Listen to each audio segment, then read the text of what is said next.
Allora Giulio, finalmente ci siamo dotati, con tua grande emozione, quella è la camera, del famoso Fosi Audio A3, da molti di voi richiesto. Esatto, e lo abbiamo fatto in una configurazione particolare. Perché? Perché ne abbiamo presi due, li abbiamo alimentati sia a 36 volt che, come vedete, a 48 volt con l'alimentatore super, Buono. quello buono, esatto, e abbiamo tratto alcune interessanti conclusioni. Cambiamo camera. Ma la conclusione essenziale, Sì, ve lo voglio dire, sì, hi-fi made fun, è divertente. esatto. È divertente. Però sì, tutto sommato dai, ci siamo divertiti. Ci siamo divertiti. A tra poco, cambiamo camera, seguiteci, subscribe, campanella, mi raccomando. Ciao! Ciao.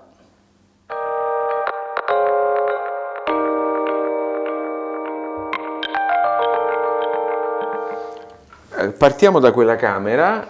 Giulio, Parto io con una domanda. vai. Allora, A me? sì, Ok. perché tu hai studiato maggiormente su questi oggetti. Dunque, se non ho capito male, esiste una possibilità di scelta per quanto riguarda gli alimentatori. Bravissimo. Ma nella, diciamo, scatola, con quale alimentatore esce? Allora, teoricamente esce con l'alimentatore da 36 volt, quindi quando io compro un Fosi Audio mi arriva l'amplificatore e l'alimentatore da 36 volt. In modo molto bizzarro, e non capisco perché, a me è arrivato l'amplificatore già con l'alimentatore da 48. Domanda numero 2. Sì. In termini di, come posso dire, numeri, caratteristiche, l'alimentatore più piccolo e l'alimentatore più grande suppongo che si traducano in una potenza d'uscita Di una diversa. potenza di uscita diversa, sì. Pari a? Allora, loro dichiarano dei dati con una distorsione dell'1%, quindi una distorsione molto alta che non esiste proprio all'interno di misure e specifiche di hi-fi tradizionale. Quindi se vogliamo andare con i piedi per terra e quindi parlare di uno 0,1%, siccome questo si può configurare sia in stereo che in mono, io parlerei di una quarantina di watt in stereo su 8 ohm e circa 80 watt in mono su 8 ohm. Quindi i numeri che sono riportati sulle pubblicità, sui siti, sono, diciamo così, un po' ottimistici. Cambiando camera mi ricordano tanto, qualcuno di voi forse tra i nostri follower avrà un ricordo sbiadito, quei numeri che si dichiaravano per il car audio negli anni 80. Te li ricordi tu? No, perché non ho mai frequentato il car audio. Ecco, c'erano gli equalizzatori booster da 250 watt che però erano alti 2 cm e larghi 20, quindi Era senza neanche una letta di raffreddamento non si capiva quei 200 watt da dove uscissero. Qui mi sembra un po', diciamo, più o meno. Seconda cosa, Sì. questo apparecchio può essere messo, diciamo, in mono, fatto funzionare in mono, oppure fatto funzionare in stereo. Evidentemente in stereo te ne basta uno, in mono, come in questo caso specifico, ne devi avere due. Bene, quindi noi la prova l'abbiamo fatta con il doppio Fosi, ovviamente l'abbiamo fatta anche con il Fosi da solo, e l'altra cosa è che questo amplificatore, qua già comincia a esserci secondo me una bizzarria, è dotato di ingressi bilanciati. Esattamente, cambiamo camera. Ora io mi chiedo però, non è un po' curioso che un amplificatore così economico, immagino che si vada a sposare con una sorgente altrettanto economica? Difficilmente una sorgente economica ha le uscite bilanciate. Guarda, io dentro di bizzarrie non ci trovo solo questa, perché nella scatola che tu hai fatto vedere prima, hi-fi made fun, secondo me si riferisce anche al fatto che si possono fare sostituzioni che non si può chiamare in questo caso tube rolling, ma op amp rolling, perché hanno messo, se non mi ricordo male, attenzione, addirittura 6 operazionali 2 per gli ingressi, 2 per gli stadi linea e 2 per le uscite sub, che si possono sostituire, ci sono gli NE 5534 e si possono sostituire con qualsiasi tipo di operazionale, addirittura con i Muses. Quindi chi vuole può aprire la scatola e sostituire gli operazionali con operazionali di maggior livello. Ma ti faccio una domanda. Secondo te gli integrati Muses, che per esempio sono negli stadi linea dei player della Esoteric di fascia alta, ha senso metterli in un amplificatore che costa 150 euro, caro Giulio? Allora, quanto costa un operazionale di quel genere? Costa tanto, costa 50, 60, 100, costano. Ecco, no, perché secondo me è soltanto lì il discorso, cioè può aver senso, può essere fun, può essere divertente farlo. Certo che però se vai a comprare un operazionale che si avvicina molto al costo dell'intero apparecchio, forse la sostenibilità economica viene meno. Certo, parliamo sempre di 50-100 euro, non parliamo di cifre iperboliche. Più che altro io avrei fatto un'altra cosa. Avrei messo per esempio un telecomando per il volume, perché poi noi che abbiamo collegato direttamente la Gualascala a questi ci siamo trovati nella difficoltà di dover regolare il volume a mano, perché non avevamo... E questa cosa qua a me ha fatto un po', come dire, storcere il naso anche per un altro aspetto, perché un conto è che se tu lo usi in versione stereo hai un unico controllo del volume per i 2 canali e va bene, e in questo caso qui come fai a maggior ragione per il fatto che il potenziometro del volume non ha gli scatti ma è continuo, e come fai a fare una regolazione dove tu sei sicuro, tranquillo e sereno che i 2 canali sono bilanciati? A orecchio qualcuno mi risponderà sì, però insomma a me la cosa non mi piace molto, ma mi chiedo, è possibile questi 2 apparecchietti metterli dietro a un preamplificatore? Sì. Ah, certo, ok. sì, volendo si possono tranquillamente mettere dietro un preamplificatore. Vuoi cambiare camera? No, stavo, come dire, torcendomi, ti vedevo torto, mi diciamo. torcevo per vedere se il mio preamplificatore Nelson Pass passivo, sì, quello lì potrebbe essere utilizzato. e magari allora dopo certo. ci facciamo un giro. Dopo ci facciamo un giretto con Quindi quello. lì in quel caso cosa fai? Metti i 2 potenziometri del volume di questo a metà, che poi dipende dal guadagno, siccome quello è passivo, dipende dal guadagno dell'amplificatore che certo. ci colleghi, quanto è il livello. È il livello. Però ancora una volta, anche se rimetti dietro un preamplificatore, una regolazione la devi fare nella quale sei sicuro che hai messo i 2 volumi allo stesso livello. Esattamente. Quindi resta comunque pur sempre questa perplessità. Ma poi ho un'altra perplessità, te la posso esprimere cambiando camera, caro Ma Giulio? certamente. Anche se non funziona molto bene oggi il nostro cambiacamera. Allora, Cambia camera. 400 euro Sì, per 2 amplificatori con 2 alimentatori. Ok? ho già capito dove vuoi arrivare. Abbiamo riempito un tavolino intero della Solisteel, perché questi sono piccoli, ma dovete rendervi conto che ci sono i cavi e ci sono queste 2 slepponi di alimentatori che sono quasi profondi, quasi 20 cm, più i quasi 20 cm del FOSI con i cavi 20 andiamo a 40. Io occupo l'intero spazio di un ripiano, e per 400 euro, più o meno con la stessa potenza, non mi conviene comprare un amplificatore di fascia d'ingresso di un noto marchio giapponese, per esempio Denon, per esempio Yamaha o per esempio Pioneer? Allora qualcuno potrebbe obiettare, beh vabbè, ma questi 2 alimentatori tu li metti per terra e quindi hai già recuperato. E questo sull'aspetto degli ingombri. Sull'aspetto puramente economico, sì, certo, effettivamente questi 2 apparecchietti alla fine se la vanno a giocare con oggetti quantomeno insomma di marchi più o meno blasonati o più o meno consolidati nel corso dei secoli, e con magari un set di funzionalità un po' più ampio che gli consente di essere sicuramente più versatili.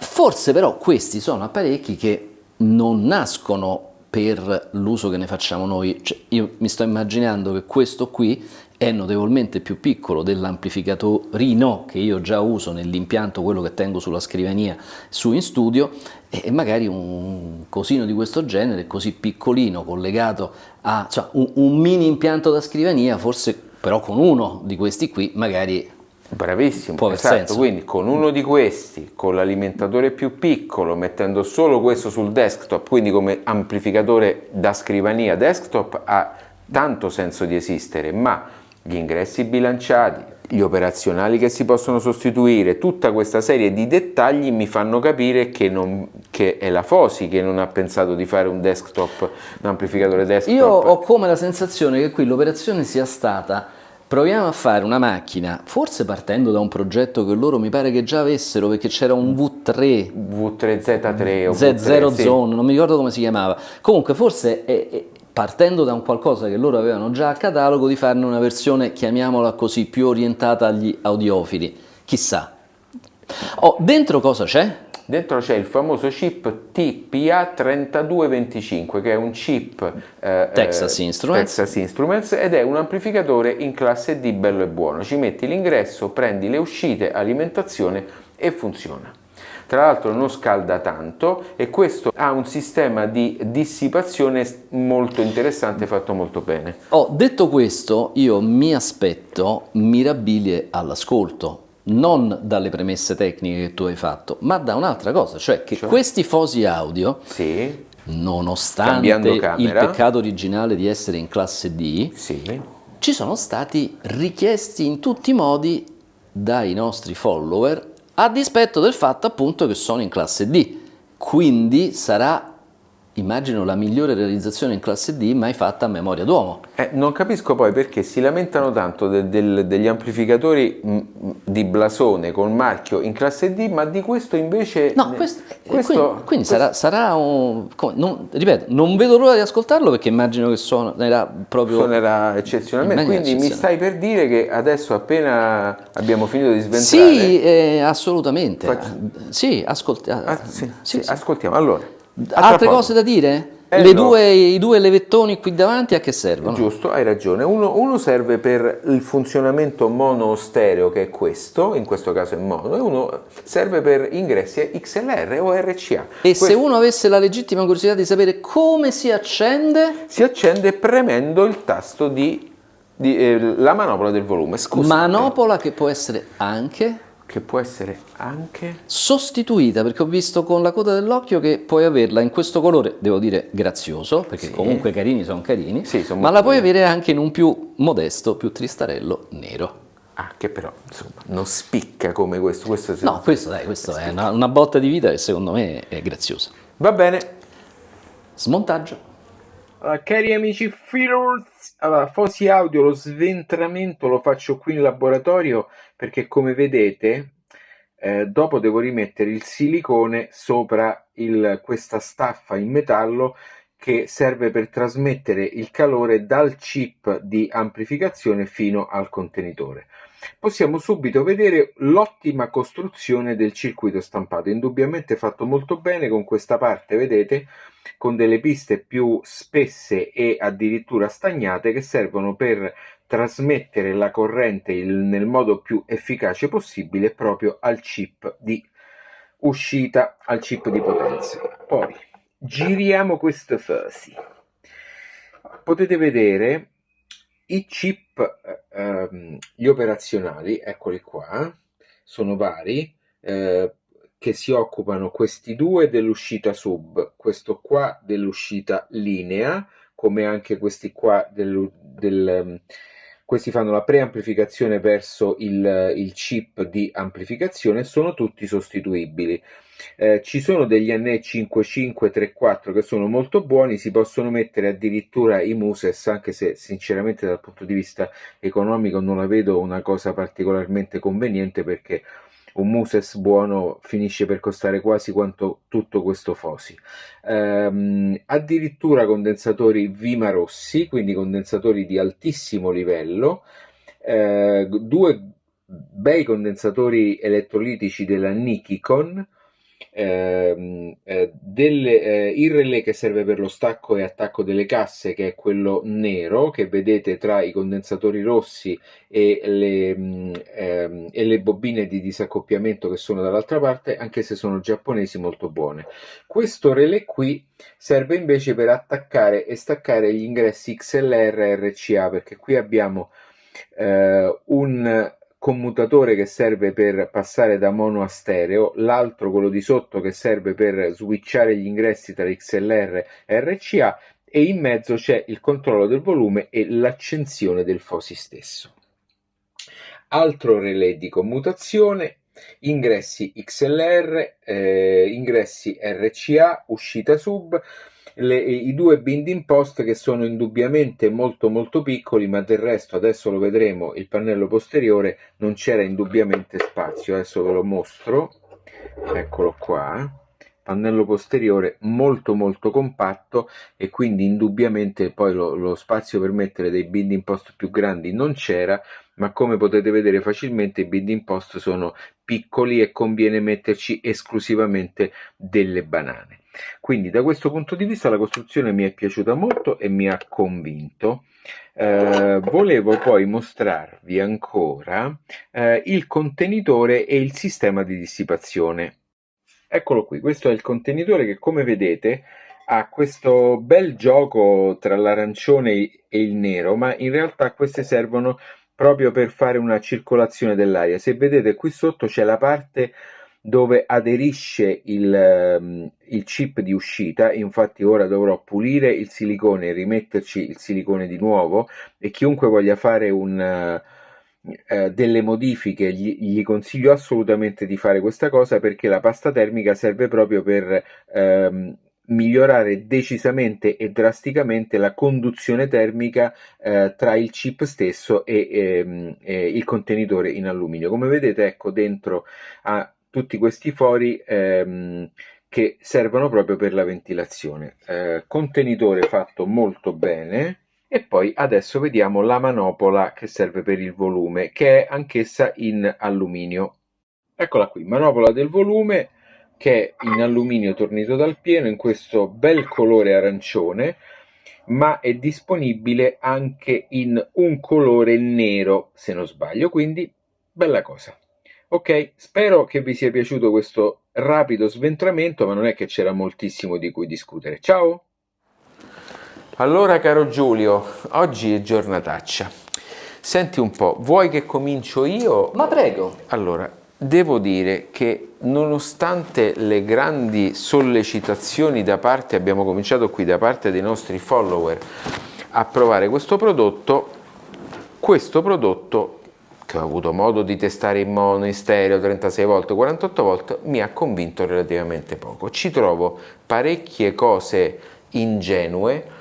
Sinceramente, prima fra tutti questa smania di dover sostituire gli operazionali, che sono tanti dentro, separati ovviamente per ingressi XLR, RCA e per uscita sub, quando ci sono già gli NE 5534 che sono di una qualità decisamente superiore rispetto a quella che il FOSI può esprimere, quasi come se fosse un'esigenza di marketing più che un'esigenza reale per migliorare veramente il suono, che mi è sembrato un suono, lo dicevamo insieme, relativamente modesto, mi viene da dire. Tu cosa ne pensi? Allora, il mio pensiero si articola così. Questo setup che noi abbiamo sentito costa circa 400 euro. Sì. Allora, mettiamo da parte il Rotel, perché come ci ha detto quel tizio, noi il Rotel non sappiamo nemmeno che esiste. No? Esatto. No, allora, il Rotel sappiamo che esiste, li conosciamo anche abbastanza bene, però un Rotel entry level a 400 euro. Sì, sì. Giusto? Sì. Il Denon che noi abbiamo provato un annetto fa qui sul canale, quello costava forse pure meno di 400. Allora, il PM, no, quello era forse il PMA 900, ma il PMA 600 costa quella cifra lì, ma poi c'è anche l'integrato Yamaha, c'è l'integrato Pioneer, ci sono vari integrati entry level che costano come... Quindi, allora, prendo il telecomando. Quindi,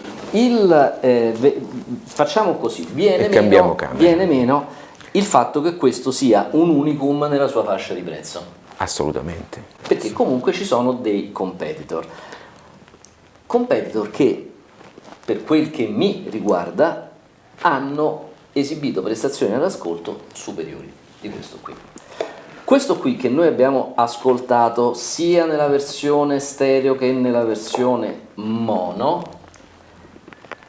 pilotando le Indiana Line, che se vogliamo sono dei diffusori di una fascia di prezzo forse un tantinello troppo alta rispetto a questo, Certo. però sono degli eccellenti diffusori che noi abbiamo provato con tanti amplificatori e che sappiamo essere in grado di esprimersi in una certa maniera. Con questa coppia Fosi hanno suonato francamente in maniera un po' modesta. Sì. Una gamma bassa che per carità c'è, ma c'è poca articolazione, non c'è tantissima profondità, c'è un po', ma non c'è tantissima profondità. Io però quello che ho trovato carente è proprio l'articolazione, è tutto un po' annebbiato, tutto un po' confuso. L'estremo alto c'è, ma non è poi così esteso, non è poi così dettagliato, così chiaro, è un po' generico, un po' confuso. Ora, gli estremi di gamma, bassa e alta, forse uno può dire vabbè, ma che cosa vai cercando? È un amplificatore molto economico. Ok, parliamo della gamma media. La gamma media, a me anche lì non c'è stato un momento in cui mi sono sentito trasportato dalla musica. Per carità c'è, però è molto piatta, c'è poca naturalezza, e quindi anche lì devo dire sono rimasto un po' freddo, ma non tanto, ripeto, freddo in assoluto, molto rispetto a quelle che erano le mie altissime aspettative avendo letto mirabilie di questi Fosi Audio. Mi viene il dubbio che forse noi abbiamo scelto il modello sbagliato. Beh, abbiamo scelto il modello che va più di moda adesso, che è quello che ci hanno richiesto, addirittura un follower: rispetto al Fosi Audio ZA3 qualsiasi cosa impallidisce. No, mi dispiace. Ecco, io lo vedo sensato come desktop, come amplificatore da scrivania, magari non alimentato a 48 volt, che tanto non serve, alimentato, perché questo può essere alimentato da 24 a 48, quindi va bene il 36 che danno di default, uno con un paio di cassette piccole è perfetto. Di più, chiedergli di più con tutti questi ammennicoli che ci hanno messo e queste possibilità di tweaking, sinceramente mi lascia davvero perplesso, non ne capisco il senso. Tra le perplessità, prima ce ne siamo dimenticati, c'è un sub-out che uno dice accidenti, il sub-out, comodo, ci collego un subwoofer. Poi scopriamo che l'uscita è filtrata. Sì. Ma perché? Quando tutti i subwoofer hanno un loro filtro che permette di gestire la fase, l'incrocio, il volume, perché me lo filtri? Ma poi con gli operazionali dedicati all'uscita sub che si possono sostituire, signori, ma questo è un amplificatore da 100-150 euro. Ma neanche Nelson Pass ci mette una cosa del genere sugli amplificatori suoi, è una cosa che davvero non ha alcun senso. E poi a me torna in mente questa questione di due Fosi Audio così messi in mono con gli alimentatori grossi che occupano spazio e che costano 400 euro. Io tutta la vita mi compro un amplificatore con una marca che tra l'altro ti dà la possibilità di una garanzia di assistenza tecnica totalmente diversa rispetto a questo, perché questo se si rompe probabilmente hai solo Amazon davanti. Nel caso dei marchi che abbiamo citato, probabilmente c'è un centro di assistenza in ogni grande città, quindi siamo su un livello completamente diverso di ecco.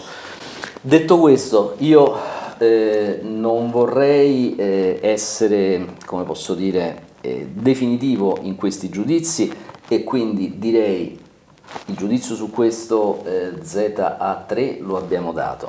Mi piacerebbe ascoltare l'altro modello, che forse è il modello precedente, credo Zero Zone. No, Zero Zone è un'altra marca, Z3 mi pare che sia l'altra. Ok.